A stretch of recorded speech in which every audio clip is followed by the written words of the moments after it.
The California state legislature just overwhelmingly passed a bill that will expedite the retrofitting construction of the Anderson Dam in Santa Clara County. The project is an urgent one because the dam would not withstand an earthquake of a magnitude 7 or greater. But the construction will greatly threaten the Central Coast Steelhead. KPIX5's Len Ramirez on the relocation effort. So the effort was to save the fish, but before they saved them, they had to catch them.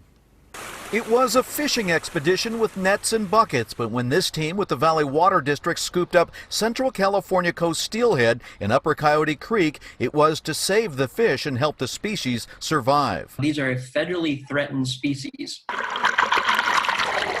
There are many species of fish and other wildlife in Coyote Creek, which has its headwaters here at the base of Anderson Dam. But the steelhead will be especially vulnerable to water temperature change when the water district begins draining the dam as part of the earthquake retrofit.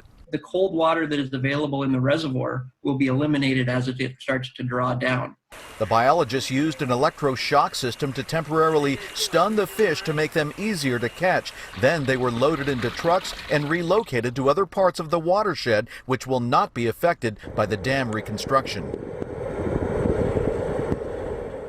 It's the first step in what will be a nearly decade-long effort to rebuild Anderson Dam to modern earthquake standards. The district is also building a better spillway and drain tunnel to minimize the possibility of flooding during wet winters. Because as soon as we get the tunnel in, we're able to better control the reservoir level. We'll be able to discharge about 5 times as much water.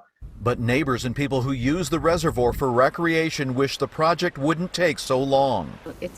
People really enjoy this park. A lot of families enjoy it, and it's not going to be usable anymore for that. It will be a process, but after years of planning and the ever-present threats of earthquakes and floods, it's about to finally get underway. In Morgan Hill, Len Ramirez, KPIX5.